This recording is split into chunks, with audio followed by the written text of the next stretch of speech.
एक योद्धा जो अपने शस्त्रों के साथ रणभूमि में युद्ध के लिए तैयार है, लेकिन उसके मन में द्वंद्व है, असमंजस है।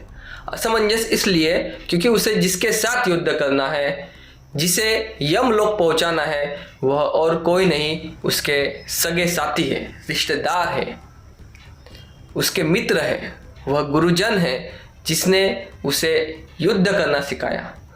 वह तात है जिसके कंधों पर वह कभी बचपन में खेला होगा। और ऐसे द्वंद्व में, ऐसे असमंजस में वह दुर्बलता के साथ अपने घुटनों के बल पे नीचे बैठ जाता है, अपने शस्त्रों का त्याग कर देता है और रणभूमि को छोड़ने का निर्णय लेता है। लेकिन ऐसे समय में उसका वाहक, उस सारथी, उसके रथ का सारथी सामने आता है और उसे ऐसा ज्ञान देता है जिस ज्ञान को प्राप्त करके वह योद्धा अपने मन के दुर्बलता को छोड़ देता है और खड़ा होता है और युद्ध करता है। जी हाँ, हम बात कर रहे हैं उस योद्धा अर्जुन की, उस परम पिता परमेश्वर भगवान श्री कृष्ण की और गीता के ज्ञान की। आज के इस विषय में हम सभी इस पहले पॉडकास्ट में, हिंदी के पॉडकास्ट में, हम गीता के बारे में चर्चा करने वाले हैं। आज भी श्रीमद् भगवद गीता इसलिए महत्वपूर्ण हो जाती है, आप में, मुझ में और हम सभी में वह अर्जुन, उस अर्जुन का द्वंद्व कहीं ना कहीं चलता रहता है और उस द्वंद्व को मिटाने के लिए इस भगवद गीता का अत्यधिक महत्व हो जाता है। और चलिए, मैं सागर गबने आज के इस पहले पॉडकास्ट में आपका स्वागत करता हूँ और हम गीता के बारे में आज चर्चा करेंगे। हमारे साथ है श्री श्रीनिवास जी राव। नमस्कार। आप गीता के लिए यहाँ पे, गीता के विषय में हम चर्चा के लिए यहाँ पे आए हैं जी। क्या कहेंगे गीता के बारे में? गीता यह एक बहुत अत्यधिक महत्वपूर्ण विषय है। बहुत सारे लोगों की ये भ्रांतियां हैं कि गीता एक आध्यात्मिक ग्रंथ है। मैं अपने दृष्टिकोण से जब उसको देखता हूँ तो मैं गीता को एक आध्यात्मिक ग्रंथ नहीं, बल्कि आज के जो युवा पीढ़ी है, इस युवा पीढ़ी के लिए एक तरीके से देखा जाए तो यहाँ मैं शब्द थोड़ा सा मैं चूक रहा हूं कि वो एक मोटिवेशनल बुक है। इसीलिए मैं हमेशा कहता हूं कि गीता को कभी आप लाल कपड़े में बांध करके कहीं तो भी पूजा स्थान पे रख मत दीजिए। आप उसको लाल कपड़ों में नहीं बांध देंगे चलेगा, आप अगर उसको अपने बेडरूम में रख लोगे तो भी कोई पाप नहीं होगा। लेकिन उस गीता को पढ़िए पहले और पढ़ के उसको समझने की कोशिश कीजिए। इतना महत्वपूर्ण ग्रंथ है गीता। बिल्कुल। हम गीता पे बात करने वाले, सबसे पहले हम हमारे दर्शकों को आपका परिचय देते हैं। आप अपना परिचय करा दीजिए। मैं रुद्र श्रीनी राव। मैं एक छोटा सा गीता के ऊपर, मैं आप ये कह सकते हैं गीता का मैं वक्ता। मैं कोई बहुत बड़ा गुरु और बहुत आध्यात्मिक जगत में बहुत ख्याति प्राप्त भी नहीं हूँ और उतनी आध्यात्मिक ज्ञान भी मेरे पास नहीं है। मैं एक गीता का वक्ता हूँ साधारण तौर पे, और मैं कई जगहों पर गीता के ऊपर मैं कार्यक्रम देता हूँ। अच्छा, तो आपको कब ऐसा लगा कि मुझे गीता के बारे में बोलना चाहिए, या कहीं ना कहीं आपको रुचि रही होगी या कभी ना कभी? जी। मैं भी आप जैसे साधारण कामकाजी होते हैं वैसा ही मैं भी कामकाजी हूँ। मेरे भी कुछ काम चलते हैं। कोरोना में जब लॉकडाउन की स्थिति आई, अनायासी बहुत सारा समय मिला। उस समय में बहुत सारे जो हमारे क्या कहेंगे माइंड है, उसके ऊपर बहुत सारा तनाव रहता था कि आगे क्या होगा, हमारे काम चालू रहेंगे, बंद हो जाएंगे। तो उस समय में मैं उसके पहले कभी कभार एक आध बार गीता में पढ़ता था। उस वक्त मुझे ऐसा लगा कि अभी बहुत समय है, ये समय बैठ के करें क्या हम घर में। तो मैंने गीता का अध्ययन प्रारंभ किया और उस समय मैंने संपूर्ण गीता का अध्ययन किया और उसमें मुझे ऐसा लगा कि ये जीवन का जो सार है जिसे मैं ढूंढ रहा था, वह संपूर्ण सार इस गीता में ही है। अच्छा, ऐसा मुझे एहसास हुआ उस वक्त। अच्छा, तो तब से आपने सोचा, ऐसा तय किया कि मुझे गीता के ऊपर बोलना चाहिए? हाँ, जब मैंने उसे पढ़ा और पढ़ने के बाद जब मैंने उसको पूरा समझने के बाद मुझे ऐसा लगा, क्योंकि भगवान कहते हैं जो अच्छी चीज है उसको बांटना चाहिए। बिल्कुल। तो इसीलिए मैंने सोचा कि अन्य मित्रों के पास भी मैं जो जानता हूँ वो जानकारी जाए। अक्सर क्या होता है, बहुत धार्मिक वातावरण में, मंदिरों में, मठों में बैठ करके गीता सुनना हर एक के लिए संभव नहीं है। और गीता के जो अब तक के वाचक है, गीता जो समझाते हैं वो बहुत तत्वज्ञानी लोग हैं, वो ऋषि मुनि लोग हैं, संत लोग हैं, तो अक्सर वो बहुत बड़े बड़े साधक ही ये विषय को सुनते हैं, आम जनता तक ये विषय नहीं पहुंच पाता है। इसीलिए मैंने प्रयास किया कि आसान शब्दों में, जो हमारे बोलचाल की भाषा है, उस भाषा में मैं ये गीता के ऊपर जो है बोलूंगा और लोगों तक पहुंचाने का प्रयास करूंगा। इसीलिए मैं अपने जब बोलता हूं तो उस भाषा में, जो हमारी बोलचाल की भाषा है, उसमें के कुछ अंग्रेजी के शब्द, कुछ हमारे जो रूटीन में उर्दू के शब्द आ जाते हैं, तो मैंने उन सब चीजों का परहेज नहीं किया। बिल्कुल कि एक बार लोगों तक विषय पहुंचना चाहिए, उनको समझना चाहिए, ये ज्यादा महत्वपूर्ण है। ज्ञान महत्वपूर्ण है, माध्यम क्या है ये महत्वपूर्ण है। माध्यम महत्वपूर्ण है, बिल्कुल बिल्कुल सही आप। तो इसीलिए शायद जितने भी संत है, मेरे ख्याल से मराठी में भी श्रीमद् भगवत गीता का जो अनुवाद हुआ है, जी। संत ज्ञानेश्वरी लिखे, शायद उनका भी यही कारण होगा कि ये सामान्य जनता को पहुंचे, और इसीलिए उन्होंने उस समय की जो सामान्य भाषा थी, जी जी उस जी। भाषा में उसका रूपांतर किया। लेकिन कालांतर में क्या हो गया, वो भाषा भी हम लोग जो है बिल्कुल ये उसको भी किताबी भाषा बना दिया हमने। बिल्कुल। जो हमारी बोलचाल की भाषाएं हैं, हम अपने बोलचाल की भाषा की जो हमारी जो भी हमारी मातृभाषा है, उस मातृभाषा के कई शब्द हम ही उपयोग में नहीं लाते हैं आजकल। इस वजह से भी ये थोड़ा सा कठिन प्राय लगता है। इस वजह से थोड़ा हम लोग सरल भाषा में ही ये प्रयास अपन कर रहे हैं। अच्छा, गीता पे तो हम बात करेंगे, लेकिन कुछ ऐसे विषय है जो गीता के पहले एक जानना हमें जरूरी है कि आपके हिसाब से धर्म क्या है। धर्म का तात्पर्य देखिए एक ऐसा है कि धर्म को बहुत सारे लोग अध्यात्म से जोड़ देते हैं। अध्यात्म का तात्पर्य होता है ईश्वर प्राप्ति के लिए एक अपनी अपनी जो साधना करता है व्यक्ति, वो अध्यात्म है। तो अध्यात्म के अनेकों स्वरूप, अनेकों रूप है, हर एक की अपनी अपनी ईश्वर भक्ति है, बहुत सारे तरीके हैं उसमें। हर कोई अपने अपने तरीके से अपने आराध्य को पूज सकता है। लेकिन धर्म का तात्पर्य जो हम लोगों को बताया गया है, हम सनातनियों को, धर्म का तात्पर्य एक जीवन जीने की शैली है। हम लोगों में हम लोग जब जन्म लेते हैं तब कुछ संस्कार किए जाते हैं, तब से लेके हमारे अंतिम दिन तक के जो संस्कार होते हैं, इन सारे संस्कारों को हम धर्म कहते हैं। धर्म ने हमें बताया कि ये मेरी माँ है, धर्म ने हमें बताया कि ये मेरे पिता है, धर्म ने हमें भाई बंधु ये सब रिश्ते दिए हैं। अगर आप धर्म से अलग हो जाओगे तो आपका कोई रिश्ता नहीं है किसी से। तो धर्म ने हमें बताया है कि ये आपकी पत्नी है, इसीलिए हम धर्म पत्नी कहते हैं कि धर्म द्वारा जो हम जीने की पद्धति जी रहे हैं, उस पद्धति द्वारा दी हुई पत्नी, इसीलिए वो धर्म पत्नी है।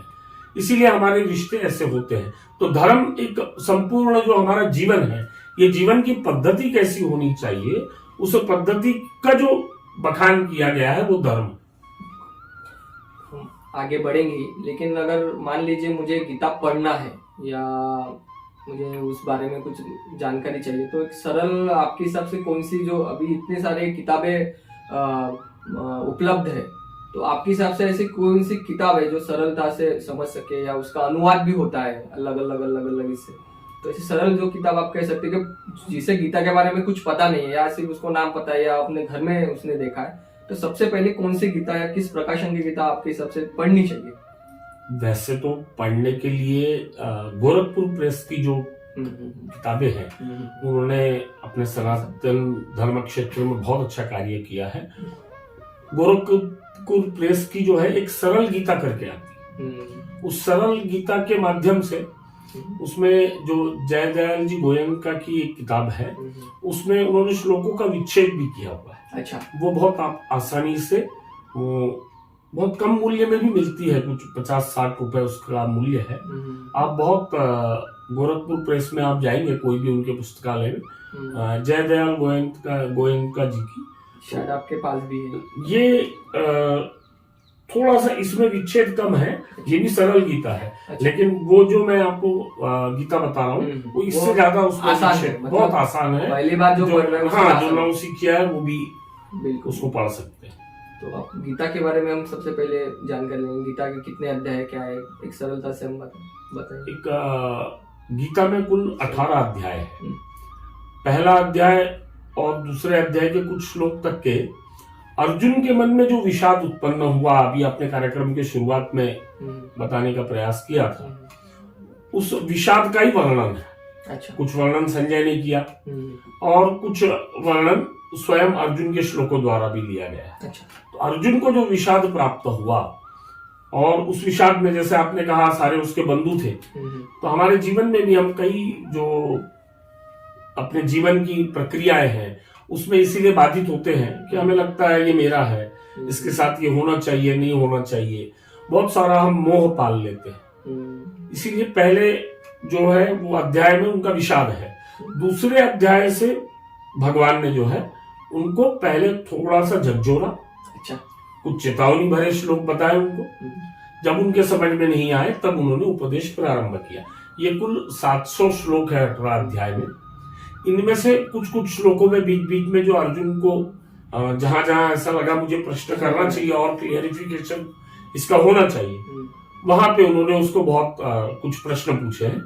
बाकी सब जो है भगवान ने ही उनके उत्तर दिए। 700 श्लोक में से अधिकांश भगवान के हैं, कुछ एक अर्जुन के, कुछ संजय के। अच्छा, तो ये तो हो गया हम सभी के लिए जिसे गीता महाभारत पता है। नए लोगों के लिए आप बता दीजिए कि गीता कहाँ से आई, मतलब कि महाभारत क्या है या कृष्ण क्या है, भगवान क्या है। ऐसे बहुत से लोग होंगे जिन्हें ये भी बेसिक चीजें नहीं पता। अगर इसको आप थोड़ा एक्सप्लेन कर दें, बाद में हम अगले विषय के लिए जाएंगे। देखिए, हम लोग जो एक बहुत अच्छे पुरुष होते हैं, मैं अपने तात्पर्य से बता रहा हूँ, जिन्होंने अपने जीवन में ऐसे कार्य किए हैं जो साधारण मनुष्यों द्वारा संभव नहीं है, उन लोगों को हम महापुरुष या अवतार कहते हैं। इसमें तरह तरह की भ्रांतियां भी है। मैं अपना जो ओपिनियन है वो बता दूं। उन ऐसे महापुरुष और ऐसे एक अवतार पुरुष जो है वो भगवान श्री कृष्ण हुए। अच्छा। तो भगवान श्री कृष्ण ने जो है पूरा, अगर उनका जीवन का अपन कालखंड देखेंगे तो उनके जीवन के कालखंड में जब वो थे उनकी भी निंदा होती थी, उनके भी विरोधक थे। उन सबको उन्होंने बहुत बैलेंसिंग तरीके से अपना जीवन जिया। इसीलिए कहते हैं कि अगर आपको जीवन जीना है तो या तो श्री कृष्ण के जैसे जिए, वो बहुत कष्टकारक है, या तो फिर आप सीधा भीम के जैसे जियो। आपको यानी किसी प्रकार कुछ विचार करने की आवश्यकता नहीं है। अच्छा। हाँ, अर्जुन ने पूछा कि मैं युद्ध करूंगा तो ये मारे जाएंगे, उसके मन में विषाद उत्पन्न हुआ। अच्छा। भीम के मन में ऐसा कोई विषाद नहीं था, वो भी महारथी था, अतिरथी था। वो कि भाई बड़े भाई ने आदेश दिया युद्ध करना है, यानी मुझे युद्ध करना है। या तो आप कोई विचार ही मत कीजिए अपने जीवन में, बिल्कुल, हाँ, तो भी आप संतुष्ट रहेंगे। और अगर आप विचार करते हो तो भगवान श्री कृष्ण जैसी बुद्धिमत्ता होनी चाहिए, तब हम संतुष्ट रह पाएंगे। शायद इसलिए भगवान श्री कृष्ण ने भी अर्जुन को ही चुना होगा, शायद ये भी कारण हो। हाँ, अर्जुन ही विषाद में थे, क्योंकि अर्जुन ने इस युद्ध के पहले जो है, अगर आप महाभारत धारावाहिक भी देखोगे, उसके कुछ एपिसोड, वो बहुत डींगे मारते थे कि मैं कौरव सेना जो है ये 10,000 सैनिकों को 10 दिन में मैं, जो इनकी 12 क्षोण सेना है, इसको 10 दिन में मैं समाप्त कर दूंगा। उसके बाद दुर्योधन, कर्ण, ये सब मेरे सामने क्या है, मैं इनको घास के जैसे जला दूंगा। इस तरह की बातें वो करते थे। लेकिन युद्ध के समय देखिए, इसीलिए कहते हैं बोलना और उसको परिवर्तित करना, ये दोनों में अंतर होता है।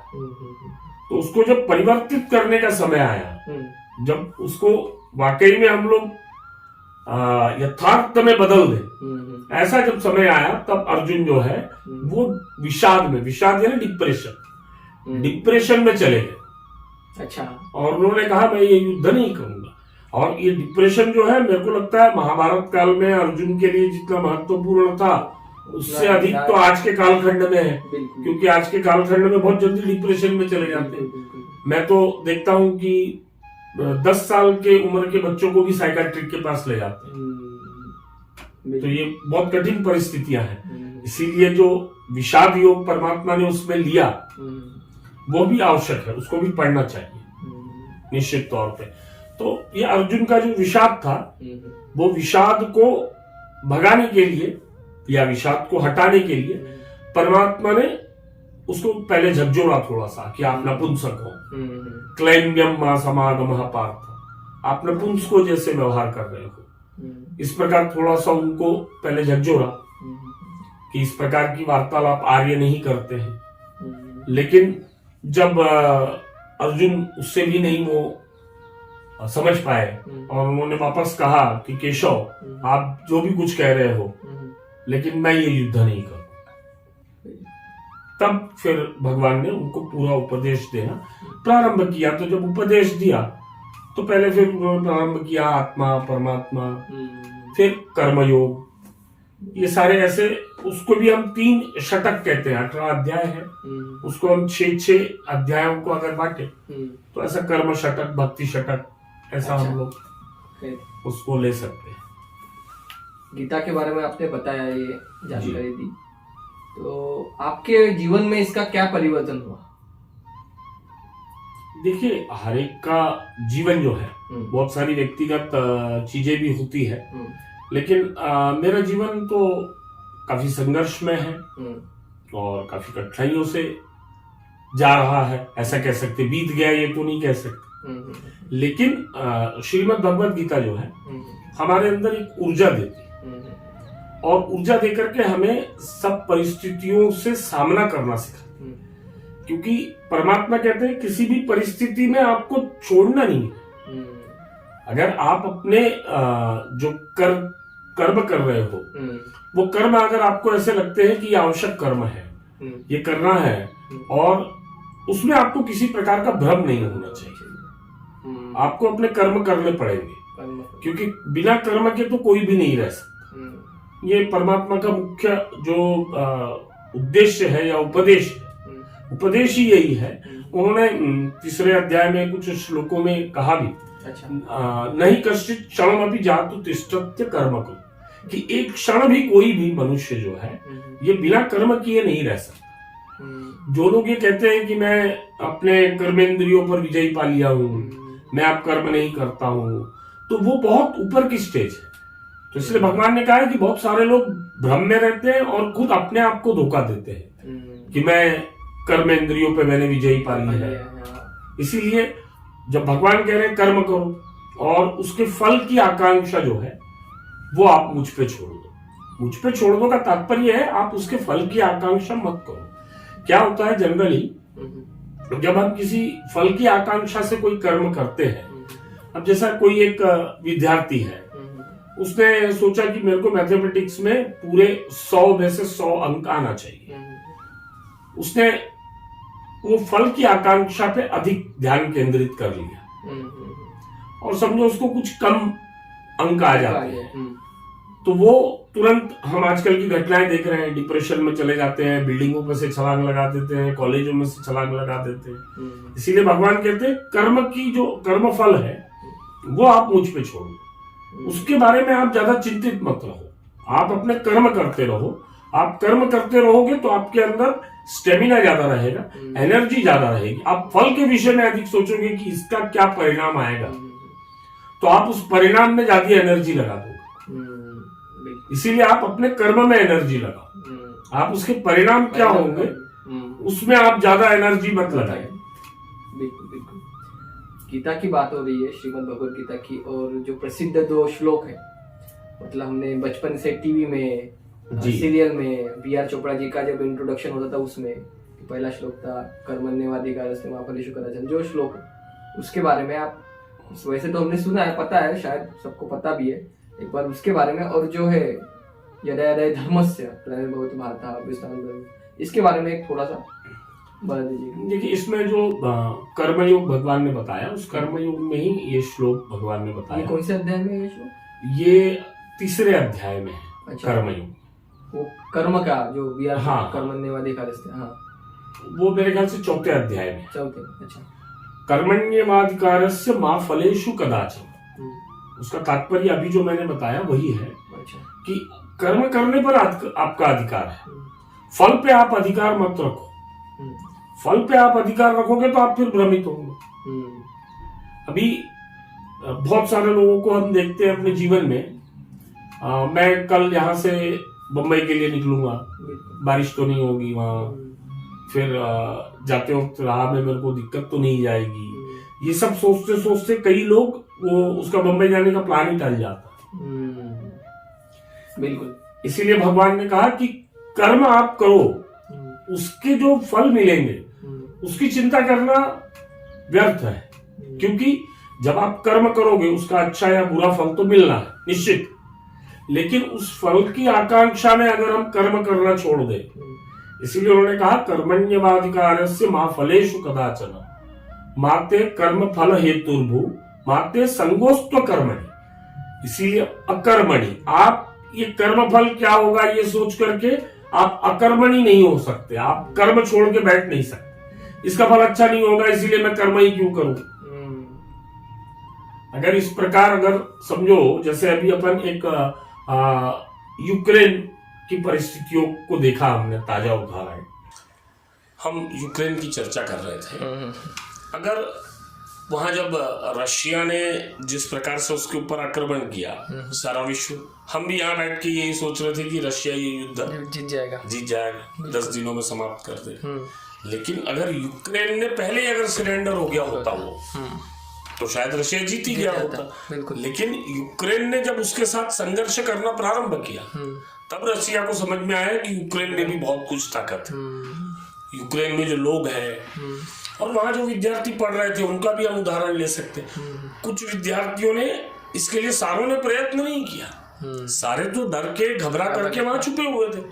कुछ विद्यार्थियों ने हिम्मत दिखाई, उन्होंने भारतीय एम्बेसी से कांटेक्ट किया तो उसमें से रास्ते निकले। इसीलिए कर्म के ऊपर फोकस करो। अगर हम पहले ये सोच लेंगे कि नहीं बमबारी होगी, हम मर जाएंगे, हम कुछ नहीं कर सकते हैं, तो निश्चित मर ही जाएंगे, फिर कुछ कर ही नहीं सकते थे। लेकिन हम अगर अपने प्रयत्न करेंगे, वही भगवान का उपदेश है कि आपको हर पल अपने जो कर्तव्य है उनको निभाते हुए आपको कर्म करते चलना है, कर्म करते चलना ऐसे।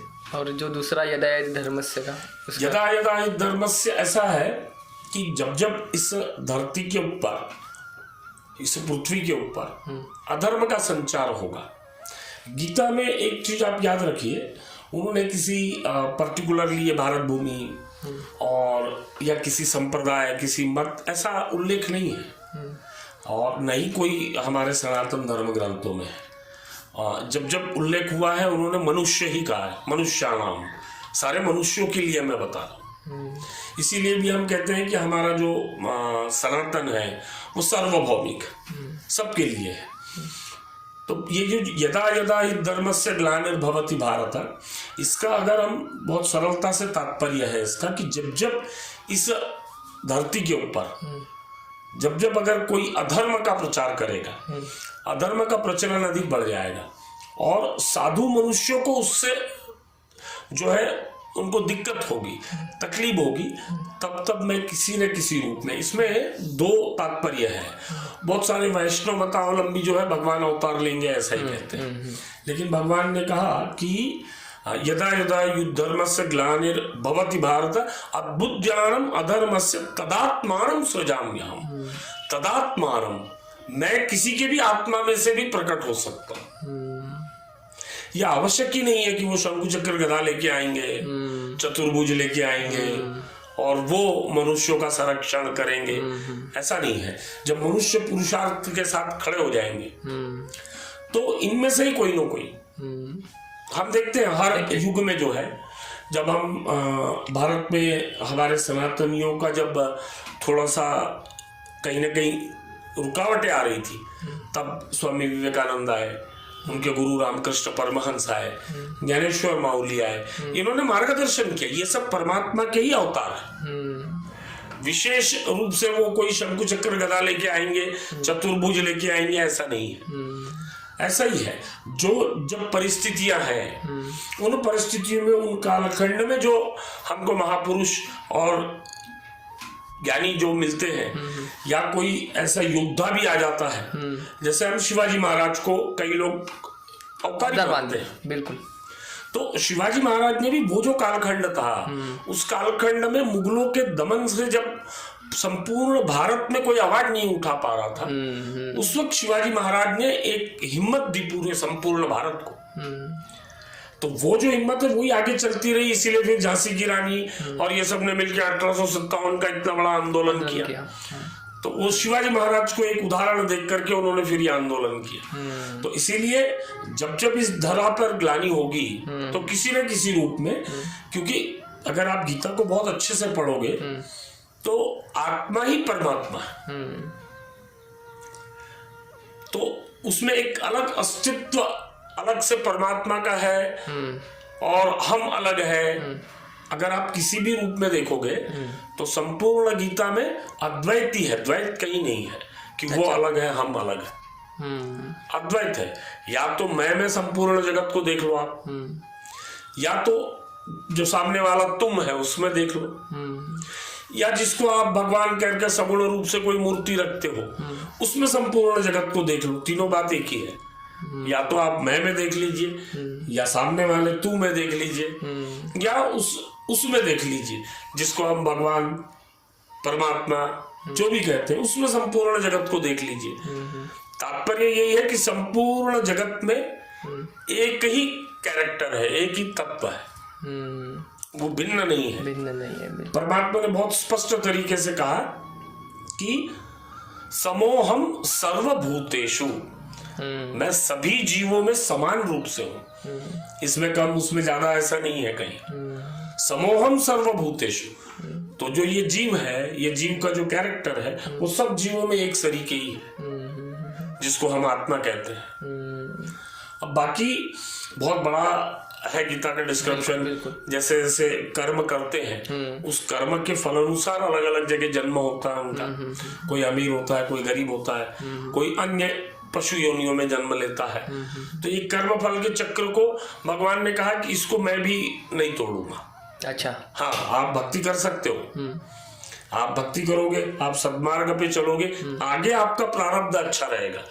लेकिन जो प्रारब्ध करके आए हो, जो आपने पिछले जीवन में किया है, वो कर्म के फल आपको भोगने पड़ेंगे, उससे मैं भी आपको मुक्ति नहीं दिला सकता। अच्छा, हाँ, अगर आप देखिए पांडव से उदाहरण ले लीजिए आप, बिल्कुल, श्री कृष्ण तो उनके साथी थे ना, तो भी उनको लाक्षागृह, 12 साल का वनवास, ये सब भुगतना पड़ा। जो प्रारब्ध है वो नहीं बदलते। अगर प्रारब्ध बदल सकते तो उनका जो शिष्य था कृष्ण का और उनका भांजा, वो उनके पास ही रहा और उन्होंने ही उसको पूरी शिक्षा दी, अभिमन्यु। बिल्कुल, अगर प्रारब्ध बदल सकते तो उसको वो बचा सकते थे, बचा लेते थे, लेकिन प्रारब्ध नहीं बदल सकता कोई, तो इसीलिए उसकी मृत्यु निश्चित थी, उसमें भगवान भी कुछ नहीं कर सके। अच्छा, नहीं, इसमें 2 सवाल आपने जो बताए बहुत अच्छा बताए। 2 सवाल मेरे इसमें, एक तो पहला दूसरा सवाल मैं ले लेता हूँ कि प्रारब्ध बदल नहीं सकते, तो फिर ईश्वर कर्म करने के लिए क्यों कह रहे? जब सब तय है तो भगवान क्यों बोल रहे कि तुम्हें कर्म करना है, जब सबसे पहले उन्होंने सब तय करके रखा, जिसे हम प्रारब्ध कहते, तो ऐसा वो एक थोड़ा सा बता दीजिए। प्रारब्ध का तात्पर्य ये होता है जो हमने कर्म किए हैं उनके फल आपको भुगतना है। अब भुगतना है तो ये तो तय है, तो आप कर्म करोगे तो ही भुगतोगे ना, नहीं करोगे तो फिर से पैदा होंगे। अगर कर्म करके ये प्रारब्ध को आप नहीं काटोगे तो आपको फिर से जन्म लेना पड़ेगा यही प्रारब्ध काटने के लिए। अच्छा, वो उसको कोई टाल नहीं सकता। अच्छा, कोई सोचता है मैं आत्महत्या कर लूंगा, ये दुख से मैं बच जाऊंगा, उसको फिर वापस आना पड़ेगा बचे हुए प्रारब्ध को काटने के लिए। वो प्रारब्ध तो आपको काटना ही है। अब आपको अपने कर्म करते करते मनुष्य को देखिए, ये प्रारब्ध और जो कर्म फल है ये पशु योनियों में उसके कर्म फल तैयार नहीं होते। बिल्कुल, मनुष्य अपने कर्म से पशु योनि में जाता है। और मनुष्य के जो कर्म है यही उस पशु योनि में उसके लिए काम आते रहते हैं। लेकिन पशु योनि में उसको कर्म फल नहीं लगते क्योंकि उसको बुद्धि नहीं दी है परमात्मा। मनुष्य को संपूर्ण बुद्धि दी है, इसीलिए हम सनातनी कहते हैं नर से नारायण होने की संभावना जो है वो इस मनुष्य योनि में है। आप अपने प्रारब्ध को काटते काटते भगवत नाम का स्मरण, अच्छे सत्कर्म, जिससे सारे लोगों का जीवन अच्छा बने, ऐसे कर्म, ऐसे आप करते हुए चलोगे तो आपके ये प्रारब्ध कटेंगे। और जब भगवान ने बताया कि ये कर्म मैं नहीं कर रहा हूं, अच्छा, ये त्रिगुणात्मक जो प्रकृति है वो मुझसे करा रही है, और ये कर्म का फल भी मुझे प्राप्त नहीं होगा। मुख्य करके कर्म फल त्याग की बात कही है परमात्मा ने।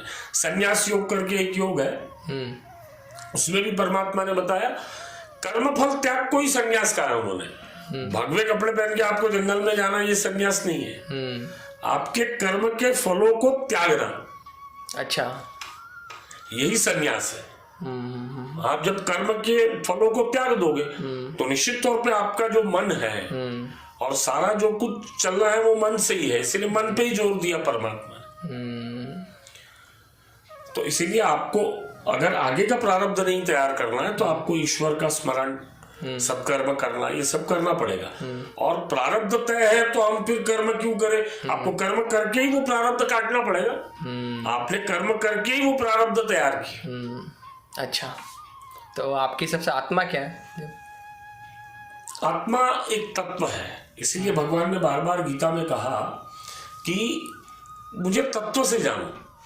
अगर आप मुझे तत्व से नहीं जानोगे और मुझे आप ऐसा जानोगे कि ये एक देहधारी मनुष्य है, ये या और अन्य तरीके से हम देख लेते हैं, कोई चतुर्भुज रूप में भगवान को दर्शाते हैं और हम शिव जी को देखते हैं वो त्रिशूल लेके इस तरह का परिदृश्य बताते हैं। लेकिन तत्व जो है, तत्व यह है भगवान का, ईश्वर का, कि वो निर्गुण निराकार ही है, उसके कोई गुण नहीं है, इसीलिए उसको किसी भी गुण में देख सकते हैं, इसीलिए हम सगुण रूप से भी देख लेते हैं। जिसका कोई आकार नहीं है, अच्छा, तो उसको मुझे जो पसंद है उस आकार में मैं देख सकता हूँ।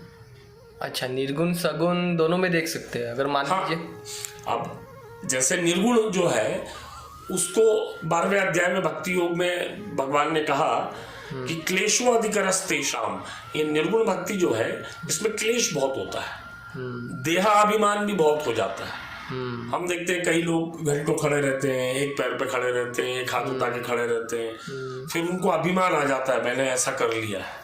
अच्छा, तो वो अभिमान से भी परमात्मा दूर हो जाते हैं। तो निर्गुण जो प्रकार है परमात्मा का, उसको पाने में क्लेश बहुत है, कष्ट बहुत है। अच्छा, इसलिए भगवान ने कहा आप सगुण रूप से मुझे बचते रहो, आप उससे भी मुझे पा सकते हो। जो वो जहां पहुंचेंगे, वो ब्रह्म ज्ञानी लोग, वो तत्व ज्ञानी लोग, ये भक्त भी वहीं पहुंचेगा। अच्छा, उनके ज्ञान का स्तर उतना हो जाता है उस तरीके से भक्ति की जाए। तो हम जो भक्ति करते हैं आजकल, ये कोई भक्ति नहीं है, दिया जला दिया, अगरबत्ती लगा दी, तो ये तो एक यानी आप ये कह सकते हो ये परंपराएं हैं। हमारे घर में हो रही थी तो मैंने उसको सीख लिया कि मेरे पिताजी करते थे इसलिए मैं कर लेता हूँ। बिल्कुल बिल्कुल। अब बार बार अध्याय, योग अध्याय ये आप बता रहे, तो आप 18 अध्यायों के बारे में संक्षिप्त में, कि पहला अध्याय ये है, दूसरा अध्याय ये, एक 18 अध्यायों की एक जानकारी आप दे दीजिए।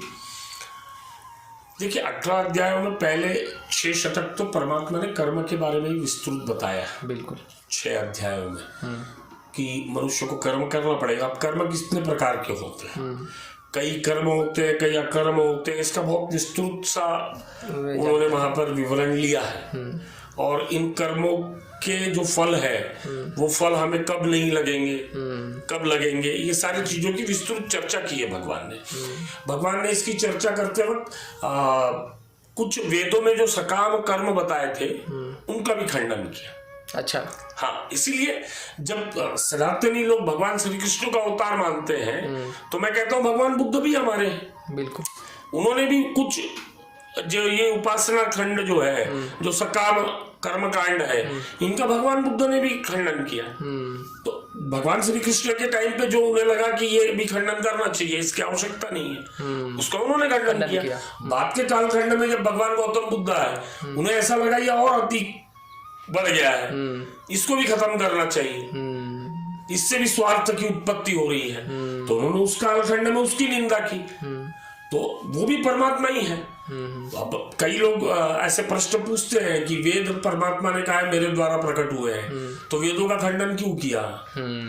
तो भाई कभी कभी जब बाढ़ का पानी जो है लोगों के जीवन को बिगाड़ देता है, तो हम उस बाढ़ को रोकने का प्रयास करते हैं, उसके उपाय ढूंढते हैं, उससे बचने के उपाय ढूंढते हैं। तो इसका तात्पर्य ये थोड़ी है कि जो जल है जल ही मनुष्य के लिए हानिकारक है ऐसा नहीं है ना, बिना जल के तो हम जी भी नहीं सकते। लेकिन जब उसकी अतिरेकी हो जाती है तो वेदों में जो कुछ कर्मकांड बताए गए हैं उसको लोगों ने अन्य अन्य रूप से ले लिया, उसकी अतिरेकी की, तो परमात्मा ने उसकी भी निंदा की। उसकी भी निंदा करते हुए भगवान ने उनको भी खंडन किया। और उसके बाद जो है भगवान ने बाकी के 6 षटकों में जो है उसको हम भक्ति षटक ऐसा कह सकते हैं कि परमात्मा ने धीरे धीरे धीरे धीरे अर्जुन को समझाना प्रारंभ किया कि आप इस आत्म तत्व से नहीं जान पा रहे हो तो इस कर्म योग, कर्म संन्यास योग से समझ जाओ। इससे भी आप समझ नहीं पा रहे हो तो फिर परमात्मा ने कहा मेरी विभूतियां, अब बहुत सारे यहाँ पे भी द्वंद्व है हमारे सनातन में, इन द्वंद्व की वजह से हम लोग बहुत बार तकलीफ में आते हैं कि लोग प्रश्न पूछते हैं भगवान ने इसीलिए कहा मुझे तत्व से जानो, इसीलिए अपनी विभूतियों में उन्होंने कहा सूर्यमय हूँ, चंद्रमय हूँ, वायु मैं हूँ, वर्षा का कारक मैं हूँ। इसी को हम लोग अवतार मान लेते हैं। जब बहुत अधिक नहीं समझ में आए तो किसी न किसी रूप से मानना ठीक है, नहीं मानने से। लेकिन ये तत्व से जानने के लिए परमात्मा ने कहा, इसीलिए हम ये जो परमात्मा ने विभूतियां बताई उसको भी कहीं ना कहीं प्रकृति से जुड़ा हुआ है। सारी विभूतियां जो इस चराचर सृष्टि में है वो उस परमात्मा की ही है। आप और मैं भी एक विभूति है परमात्मा की, बिल्कुल। तो हर कोई परमात्मा की विभूति है। अच्छा, ऐसा फिर 6 जो उनके अध्याय है उसमें फिर आखिरी के जो 6 अध्याय है उसमें भगवान ने वापस ये जो 12 अध्यायों में परमात्मा ने बताया उनके ऊपर से कुछ कुछ प्रश्न अर्जुन ने पूछे, उनको विस्तृत जानकारी देते हुए फिर, और वो बहुत डीप है। क्षेत्र, क्षेत्रज्ञ, क्षेत्रपालक, हर कोई मैं ही हूँ, ऐसा भी उन्होंने आगे के अध्यायों में समझाया। फिर 15वां एक पुरुषोत्तम योग है। ऐसे अलग अलग अध्यायों में फिर उन्होंने अपनी विभूतियों को ले जाते हुए आखिर में फिर उन्हें समझ में आया। एक बार दूसरे अध्याय में जब परमात्मा ने सीधा आत्मा और परमात्मा से प्रारंभ किया था, उनको जाके उसी अध्याय में 30वें श्लोक में ऐसा लगा कि मैं थोड़ा तेजी से समझा रहा हूं अर्जुन को। परमात्मा, इसीलिए तो उन्हें हम परमात्मा कहते हैं, वो सारे लोगों के मन की बात जान लेते हैं। इसीलिए संस्कृत में एक शब्द है उनके लिए हर्षिकेश, हृदय के अंदर जो अच्छा है हमारे उसको जान लेते हैं, इसीलिए हर्षिकेश है, वो हा में रह लगता है। हाँ, ऋषिकेश। तो उनको जब ऐसा लगा कि ये थोड़ा ज्यादा हो रहा है, उन्होंने उसको रोका और उसी अध्याय में 31वें श्लोक से उन्होंने उसको थोड़ा सरलीकरण किया और उसको डाइवर्ट किया कर्म की ओर, क्योंकि आत्मा का ज्ञान उन्हें लगा कि ओवरडोज हो जाएगा, तुरंत नहीं समझ पाएंगे। इसीलिए उन्होंने उसको फिर दूसरे अध्याय में धीरे धीरे ले आते हुए फिर विभूति योग में अपनी विभूतियां जब बताई तो उसका तात्पर्य यही है कि संपूर्ण सृष्टि में हूं। अभिभूति योग में भी कई प्रश्न आते हैं। उन्होंने कहा वेदानाम साम वेदोस्मि, तो बाकी के 3 वेद में नहीं है क्या? तो उन्होंने पहले के अध्यायों में बताया था कि पूरे वेदों में मैं ही हूं। यहाँ उन्होंने कहा मैं प्रमुखता से बताऊंगा, तो कुछ कुछ उन्होंने ऐसी चीजें बताई है। और इसीलिए फिर बाकी 6 अध्यायों में कुछ फलस्तुति और आखिर के 18वें अध्याय में जाके भगवान ने अर्जुन से कहा कि ये सब जो मैंने बताया ये सब तुम भूल जाओ। अच्छा, नहीं समझ में आ रहा, कंफ्यूज मत हो और मुझे देखो, मेरे को मान लो, मेरे से भक्ति करो और मेरी आज्ञा का पालन करो। अच्छा, तो इसीलिए मन मनाम अब भक्त मदाजी माम नमस्कुरु, मेरे भक्त बन जाओ, मेरे को नमस्कार करो और मैं जो कह रहा हूं वो करो। तो इस प्रकार उन्होंने गीता में हर एक काफी डीप एक एक विषय को लिया है और अर्जुन ने बहुत सारे विषय को ग्रहण भी किया और जो नहीं समझ में आए वो पूछते गए। फिर 18वें अध्याय में जाकर उन्होंने भगवान से कहा कि मैं आपकी सारी बातें समझ गया हूं, इसीलिए अब आप जो कहोगे मैं वो करूंगा। तब भगवान ने उनको युद्ध करने का आदेश दिया। बिल्कुल। तो इसमें बहुत बार एक गीता के बारे में विवाद भी होता है कि बहुत से लोग बोलते हैं कि चतुर्वर्ण जातिवादी भगवत गीता है तो जो चौथा अध्याय है उसका जो श्लोक है उसके बारे में बता दीजिए कि बहुत बार भ्रांति निर्माण हो जाती है कि भगवत गीता में भी चतुर्वर्णन का मतलब इसका मतलब है कि भगवत गीता भी जातिवादी है। तो इस विषय में आप बता दीजिए। देखिए, एक तो इसमें एक श्लोक भगवान ने लिया है, चतुर्वर्ण्या मया सृष्टा गुण कर्म विभागय। तो चारों वर्णों की सृष्टि मैंने की है। तो एक तो सबसे पहले भ्रांति दूर हो जाना चाहिए सारे मनुष्यों की कि ये वर्ण अलग अलग है। जब चारों वर्ण उस परमात्मा से प्रकट हुए हैं तो इनमें कोई भेद ही नहीं है। उसके बाद दूसरा उन्होंने कहा है कि गुण कर्म विभाग है। अच्छा, जन्म से नहीं कहा है, गुण कर्म से, गुण और कर्म से। गुण और कर्म के जो विभाग है उस अनुसार मैंने उन चार वर्णों को बांटा है। अब आज के जो आधुनिक युग में जो आर्किटेक्ट करता है उसको आप आर्किटेक्ट ही बोलते हो। बिल्कुल। और बहुत सारे मूर्तियों की प्रदर्शनियां भी लगती है, चित्र बना के मूर्तियां बना के लगाते, वो भी एक प्रोफेशन है। ऐसे ही उस वक्त भी कुम्हार जो थे वो एक प्रोफेशन था, वो कोई जाति नहीं थी कि उसका लड़का भी यही बनेगा। ऐसे जो शस्त्र विद्या में निपुण है, जो शास्त्रों में ज्ञान में निपुण है, ऐसे अलग अलग जो थे वो प्रोफेशन थे, आज भी हो गए। अच्छा, आज तो जातियां नहीं है ना, लेकिन जातियों में परिवर्तित कर दिया ना लोगों ने। आज मास्टर्स कॉलोनी बनती है, प्राध्यापक कॉलोनी, बैंकर्स कॉलोनी। बिल्कुल। तो ये तो खुद ही इन्होंने जातियां बना ली। तो इसीलिए सनातन में कहीं पे भी जाति व्यवस्था नहीं थी, वर्ण व्यवस्था उसके कर्म और गुण पे आधारित थी, जन्म से नहीं थी। लेकिन लोग उस श्लोक को पूरा न देखते हुए उन कर्म को उन्होंने छोड़ दिया और वो चतुर्वर्णों को पकड़ लिया। देखिए, अगर हम बहुत सारे उदाहरण देखें, महाभारत काल में ही देख लेते तो उस वक्त तो पिता से तो जो है पिता का नाम तो ले नहीं रहे थे। बिल्कुल। ये तो ब्रिटिश गवर्नमेंट आई, उसके बाद हम अपने पिता का नाम लिखने लगे, माता के नाम से ही। तो सत्यवती के पुत्रों ने ही इसमें राज किया, कुरुक्षेत्र में, यानी हस्तिनापुर पे। तो सत्यवती तो अगर आप समाज की बात करें तो वो तो किसी स्वर्ण समाज से थी नहीं, जो तथाकथित स्वर्ण समाज हम बताते हैं। वो तो मत्स्य कन्या थी, नाव चलाती थी, तो उसके बच्चे राजा बने। तो आप कहाँ बात कर रहे हो जातिवाद की? विदुर बहुत गुणी थे, महात्मा थे, तो भगवान उन्हीं के यहाँ भोजन करते थे। विदुर की नीतियां लोग पढ़ते हैं आज। बिल्कुल। तो यहाँ जातियों का प्रश्न कहीं नहीं है। हाँ, हर एक कालखंड में कुछ कुछ ऐसे घटनाएं घटी जिस वजह से क्या होता है, जब मनुष्य निस्वार्थ भाव से कार्य कर रहा था तब तक की तो कोई भी परेशानी नहीं थी। बिल्कुल। जब हमारे यहाँ स्वार्थ उत्पन्न हुआ, जो ज्ञानी था उसको ऐसा लगा मैं संपूर्ण समाज को बताने की अपेक्षा अगर राजा को ज्ञान दूंगा वो मुझे अधिक उपहार दे रहा है। उसने 100 गाय दे दी, 100 गांव दे दिए, तो उसके मन में जो है एक प्रकार का स्वार्थ उत्पन्न हुआ कि मैं अगर बड़े लोगों को बताऊंगा तो मेरे को अधिक धनार्जन होगा। ये जो लालच है मनुष्य का, ये प्राथमिक स्वभाव है, गुण है, इसको हटाने के लिए ही गीता है। तो वो स्वार्थ में उसने फिर वो राजा को समझाया कि मैं जो रास्ते पे ये जो बता रहे हैं परमात्मा, ये रास्ता छोड़ और मैं जो बता रहा हूँ वो मान, नहीं तो तेरा लड़का राजा नहीं बनेगा। बिल्कुल। क्योंकि वो सक्षम नहीं है, लेकिन तुमको राजा बनाना है तो मैं जो बता रहा हूँ ये व्यवस्था लागू करो। हाँ। इस प्रकार किसी कालखंड में जाकर के, क्योंकि कई कालखंड ऐसे हुए, देखो वहां कवि जो थे, वैज्ञानिक जो थे, वो भी वही लिखते थे जो राजा कहता था, तो मृत्यु दंड को पा जाते थे। बिल्कुल बिल्कुल। तो अलग अलग कालखंड है, हम हर एक कालखंड को, उस कालखंड के घटनाक्रम को आज के परिदृश्य देख के नहीं जोड़ सकते। बिल्कुल बिल्कुल।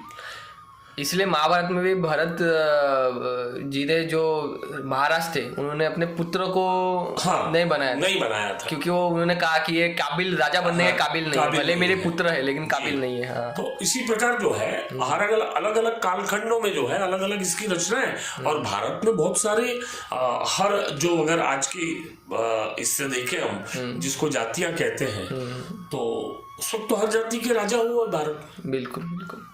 चाहे चंद्रगुप्त मौर्य हो या कई जो हम लोग ये कहते हैं जो नंद साम्राज्य था, वो नंद साम्राज्य तो वो साम्राज्य के पहले वो लोग ये थे, यानी शब्द का प्रयोग करें या नहीं करें, हम लोग भाषा में थोड़ा सा कभी कभी विवादास्पद हो जाते हैं, ठीक है, वो बार्बर थे पहले। अच्छा, ओके। उसके बाद वो नंद जो वंश है उसने भारत में कई युगों तक राज किया। तो ये जो बातें हैं कि वो जाति की वजह से दबा दिया गया, ये ऐसा हर कालखंड में नहीं हुआ। हाँ, कुछ कालखंड में हुआ होगा और कुछ लोगों ने अपने स्वार्थ के लिए किया होगा, स्वार्थ के लिए किया होगा। हाँ, इसके लिए आप पूरे सनातन धर्म को, दूध कभी कभी फट जाता है घर में, तो इसका मतलब दूध कभी नहीं लाना चाहिए, ऐसा नहीं है। बिल्कुल बिल्कुल बिल्कुल। तो ये तो हो गया गीता के सब के बारे में। आपका सबसे प्रिय श्लोक जो आपको लगता है गीता का कौन सा है और क्यों है उसका अर्थ? गीता का प्रिय श्लोक देखिए ऐसा है कि स्वामी विवेकानंद जी भी इस श्लोक को बहुत अपने जीवन में बहुत बार वो कहा करते थे और मुझे भी सबसे प्रिय लगता है। ये 6वें अध्याय का 5वां श्लोक है। अच्छा। उसमें भगवान ने कहा कि उद्धरेत आत्मान आत्मानम न आत्मानम अवसादयेत, यानी आप अपने आत्मा का उद्धार आप स्वयं ही कर सकते हो। दूसरा कोई आप चाहोगे कि वो हाथ पकड़ करके मेरा उद्धार कर लेगा, ये हाथ पकड़ करके मेरा उद्धार कर लेगा, इसीलिए उस आत्मा को आप अवसाद में मत जाने दीजिए, उसको आप दुखों से मत भरिए। उस जीवन को आपका उद्धार केवल आप कर सकते हो, अन्य कोई आपका उद्धार नहीं कर सकता। जब तक आप नहीं चाहोगे कि मेरा उद्धार हो तो दूसरा कोई आपका उद्धार नहीं कर पाएगा। इसलिए भगवान ने कहा आत्मानम तम आत्मानम उद्धरेत, आपका उद्धार आपकी आत्मा आप स्वयं करोगे, दूसरा नहीं करोगे।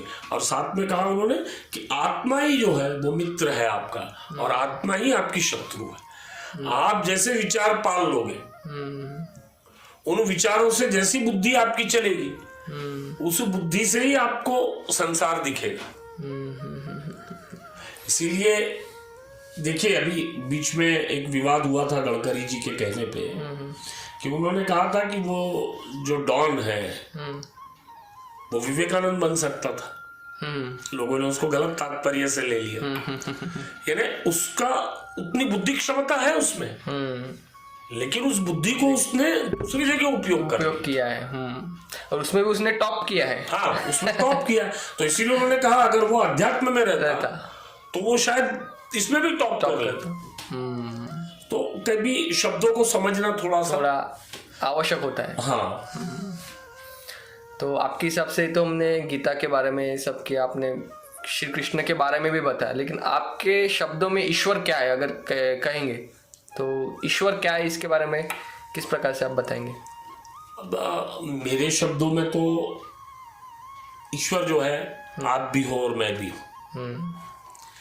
जब परमात्मा ने कहा है कि मैं हर एक जीव के अंदर हूँ, तो हर एक जीव के अंदर जब वो स्थित है, और ये भी कहा है उन्होंने कि वो जीव अपने आप को पहचान ले, पहचान करके जब वो अपने आप को उस स्थिति में ले आता है, न में लिपंति कर्माणि न कर्म फल स्पृहा। भगवान ने कहा मैं कर्मों में लिप्त नहीं होता हूँ, कर्म कर रहा हूं मैं, लेकिन उसमें मैं लिप्त नहीं होता हूँ और कर्म फल को मैं स्पर्श भी नहीं करता हूँ। ऐसा ही जब ये ज्ञानी व्यक्ति और ये मनुष्य ऐसा समझ के जिस दिन कर्म करने लगेंगे, वो भी ईश्वर तुल्य ही है। इसलिए भगवान ने कहा मैं उनको अपने अंश में संभालूंगा, वो मेरा भाग हो जाएंगे। इसका तात्पर्य ये है कि हर कोई उसका भाग हो सकता है। इसीलिए हम गीता के महत्व में कहते हैं विष्णु पद प्राप्त होती है। हम में से बहुत सारे लोग विष्णु का पद प्राप्त कर सकते हैं, तो वो उस विष्णु को कोई खतरा नहीं है इससे। वो एक तत्व है। अच्छा, उस तत्व को बहुत सारे लोग प्राप्त कर सकते हैं। तो आपका ये तो हो गया आध्यात्म और सब विषय में। तो आपका सिद्धियों पे कब विश्वास है? क्योंकि मैं कुछ दिनों से पढ़ रहा हूँ सिद्धि, कैसे कुछ सिद्धियाँ होती है जिसे हम प्राप्त करके कुछ कर सकते हैं या कुछ कर सकते हैं या कुछ बना सकते हैं, ऐसा कुछ है सिद्धियाँ? तो आपको क्या लगता है? बहुत पुरातन समय से भारत में ये परंपरा रही है कि सिद्धियां प्राप्त करते हैं। कई लोग बहुत छोटी छोटी सिद्धियां प्राप्त करके उनको उपयोग कर लेते हैं। अच्छा। इसका भी उल्लेख गीता में है। भगवान ने कहा जो कुछ लोग होते हैं वो क्षुद्र देवताओं का प्रयोग कर लेते हैं, वो थोड़े दिन के लिए एक काम के लिए उपयोगी भी साबित होते हैं, लेकिन भगवान ने उसका भी खंडन किया कि ये ऐसी सिद्धियां जो है ये आपका कोई भला नहीं कर सकती। अच्छा। कोई छोटा मोटा आपको काम हो जाए आपका, संभव है एक हाथ सिद्धि से, लेकिन जो चराचर सृष्टि के लिए हो सिद्धि उसे कही जा। भगीरथ ने जो किया संपूर्ण सृष्टि के लिए किया, वो सिद्धि थी। जो दादीच ने किए, उन्होंने अपने शरीर को त्याग कर दिया पूरा इस संसार के लिए, वो सिद्धियां होती है। बाकी जो सिद्धियां हैं ठीक है, हर जो व्यक्ति है अपने साधना से थोड़ा थोड़ा जो प्राप्त करता है, इसका उल्लेख बहुत, अगर आप स्वामी विवेकानंद और रामकृष्ण परमहंस को पढ़ोगे, भगवान गौतम बुद्ध और आनंद को पढ़ोगे, तो भी आपको ये उदाहरण मिल जाएंगे कि कुछ सिद्धियां प्राप्त करके जब उसका प्रयोग स्वामी जी ने किया तो उनके गुरु ने उनको बुला के उस फटकार लगाई, डांटा उनको। अच्छा। कि आपको सिद्धियों का प्रयोग नहीं करना चाहिए।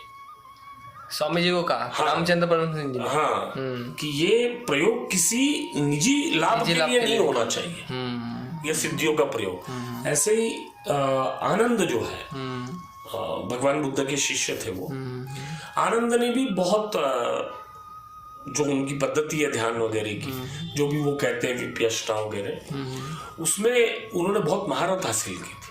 अच्छा। और उसका उन्होंने प्रयोग किया था, मुझे पूरा याद नहीं आ रही वो कथा, एक किसी खंबे पे या किसी पे प्रयोग किया था आनंद ने। अच्छा। तो उसको भगवान बुद्ध ने बुला करके उनको भी फटकार लगाई कि आपको, इसीलिए भगवान बुद्ध ने कभी अपनी सिद्धियों को नहीं दिखाया। हाँ। कि इसको प्रदर्शित करना ये कोई समझदारी नहीं है। आपको ये जो कुछ करना है ये संपूर्ण सृष्टि के लिए आप कुछ कर सकते हो, तभी आप उसका प्रयोग करना चाहिए। अगर कहीं पूरी संपूर्ण मनुष्य जाति आपदा में है, विपदा में है, तो आप उसके लिए इन सिद्धियों का प्रयोग करके उनका रक्षण कर सकते हो। लेकिन आप अपने निजी स्वार्थ के लिए, किसी और स्वार्थ के लिए, किसी और के स्वार्थ के लिए आजकल जो हो रहा है वो हम वही देख रहे हैं। या तो वो नाम कमाना चाहते हैं, कुछ और है कि मैं इसको बता दूंगा, इसका कार्य सिद्ध हो गया तो मैं बड़ा हो जाऊंगा, महाराज बन जाऊंगा। तो इस वजह से भी, लेकिन परमात्मा ने इन सब चीजों को नकारा है कि ये सब चीजें नहीं करनी चाहिए। वैसे छोटी मोटी सिद्धियां तो हासिल करते हैं लोग। अच्छा। बहुत पुरातन काल से लोग करते हुए आ रहे हैं। अच्छा। वो अपने इंद्रियों पर निग्रह वगैरह करके सिद्धियां तो दानव भी करते हैं। राक्षस तो देवताओं से अच्छा तप करते थे। हाँ। तो वो भी कई सिद्धियों को प्राप्त करते थे। अच्छा। और वो सिद्धियों का उपयोग करते थे, इसलिए परमात्मा को नष्ट कर देते थे, उसका दुरुपयोग करते थे। आज भी हम जो देख रहे हैं इस चराचर सृष्टि में, जाने अनजाने में वही कर रहे हैं ना सब लोग। जो इन सिद्धियों का उपयोग कर रहे हैं वो उनके निजी जीवन में जो है उसको आप हौसला दीजिए, उसको परमात्मा ने जो मार्ग बताया वो बताइए। आप उसको कहोगे ये हो जाएगा, मैं कर दूंगा, ये थोड़ा सा समस्याओं को उत्पन्न करने वाला है। ज्यादा दिन तक रहता भी नहीं है। हाँ, बहुत दिन तक मोह नहीं रहता उस, कभी न कभी वो मोह भंग हो जाता है। बिल्कुल बिल्कुल। तो गीता के हिसाब से, आपके हिसाब से, गीता और आपके दोनों के हिसाब से मनुष्य के जीवन का उद्देश्य क्या है, या गीता क्या कहती है? मनुष्य के जीवन का उद्देश्य जो है वो परमात्मा की प्राप्ति।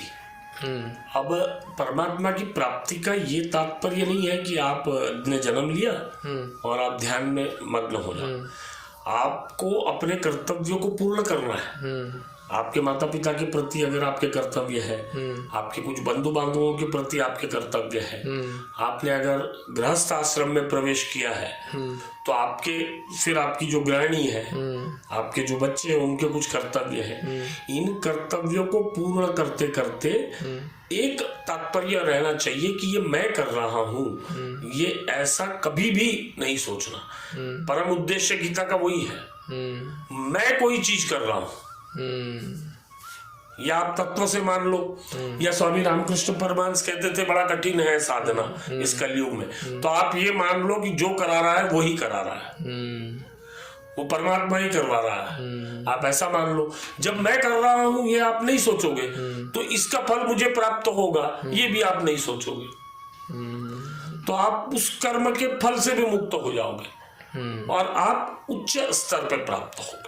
देखिए इसीलिए गीता और अन्य जो पुराणे कहती है, पुराणे कहानियां होती है, कई लोगों ने लिखा है, हर एक ने अपने अपने तरीके से व्याख्यान कर दिया। इसलिए वो पुराणों में कई कथाएं हमें बताई जाती है, उसने मरते वक्त प्रभु का स्मरण किया, वो स्वर्ग में चला गया। ऐसा नहीं होता है। गीता में परमात्मा ने इसको कहा है कि शनैः उपरमेत्, आप क्रम क्रम से, ऐसा डायरेक्ट कोई भी काम नहीं है। आपको जब करोगे आप कर्म, आप जो भी साधना कर रहे हो क्रम क्रम से करो, इसके फल भी क्रम क्रम से मिलेंगे। आपने इस जन्म में सत्कर्म किए, अच्छे कार्य किए, आपको अगला जन्म और अच्छा मिलेगा, यानी उस परमात्मा के आप करीब जा सको, वो जन्म आपको मिलेगा। तो इसीलिए उन्होंने कहा कई जन्मों के बाद वो मुक्ति को प्राप्त होता है, वो भी वो प्रयास करेगा। तो अगर नहीं करेगा मनुष्य प्रयास तो कभी मुक्ति को प्राप्त नहीं होगा और यही दुखों के जंजाल में फंसा हुआ रहेगा। आध्यात्मिक और मॉडर्न साइंस दोनों में थोड़ा सा टकराव है, लेकिन मॉडर्न साइंस भी तो वो पूरे आंसर नहीं दे पा रहा है। कई लोग कहते हैं कि पूर्व जन्म नहीं है। अब मैं कई लोगों से प्रश्न करता हूं, जब पूर्व जन्म नहीं है तो फिर एक जो व्यक्ति है, व्यक्ति तो छोड़ दो, जो पशु है, एक कुत्ता जो है करोड़पति के यहाँ पलता है, दूसरे कुत्ते को सड़क पे रोटी नसीब नहीं है। बिल्कुल।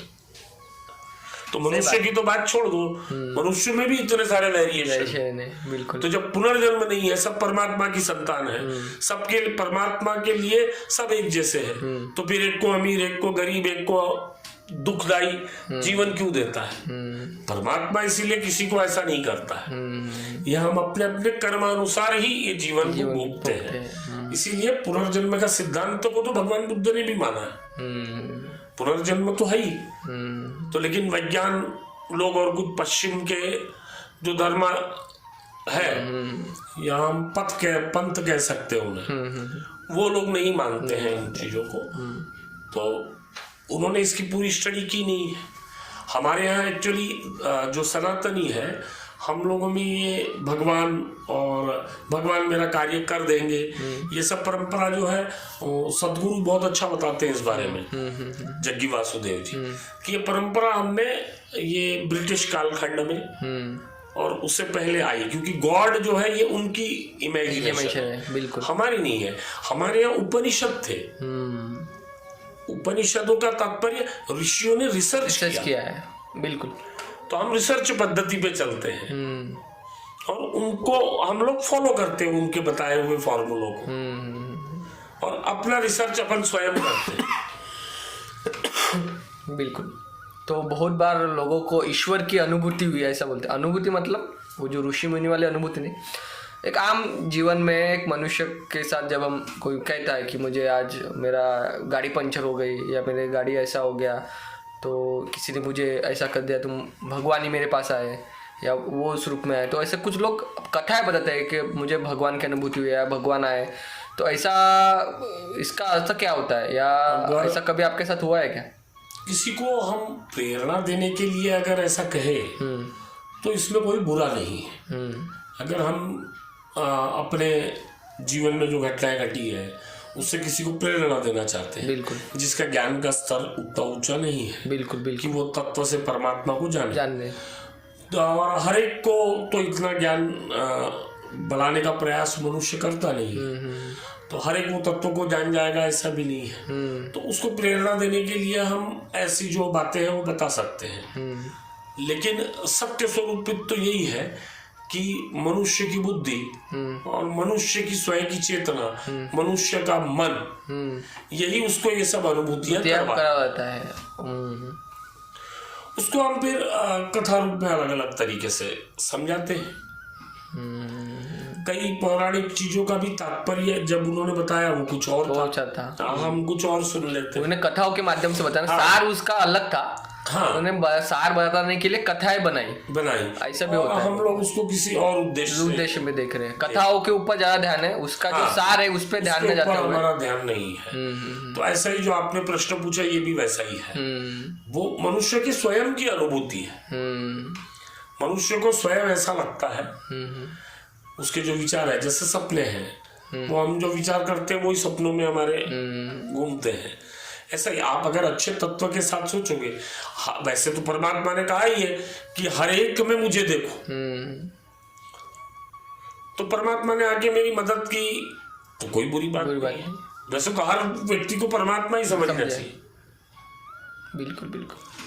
तो अगर ऐसा किसी कोई कहता है तो उसकी बात, उसको आनंद अगर आता है तो ठीक है, तो उसके लिए वो ठीक है। चलो, बहुत बहुत धन्यवाद। अंतिम टप्पे पे हम जाएंगे। शायद ये वीडियो बहुत लंबा हो जाएगा, लेकिन इस वीडियो तक हम नहीं रुकेंगे और 2-3 वीडियो हम बनाएंगे इसके बाद भी। आप हमारे इस कार्यक्रम में इसके लिए बहुत बहुत धन्यवाद। जय श्री कृष्ण। जय श्री कृष्ण। आपने बुलाया मुझे, और आप जब भी ऐसे विषयों पर कोई चर्चा रहेगी मैं अवश्य आपके साथ रहूंगा। हमें समाज में ये चेतना जो है या हर एक तक पहुंचे, यही मुख्य उद्देश्य है। बिल्कुल। इसीलिए आप जब भी इस प्रकार के कोई कार्यक्रम लोगे मुझे अवश्य आमंत्रित कीजिए। जय श्री कृष्ण। जय श्री कृष्ण।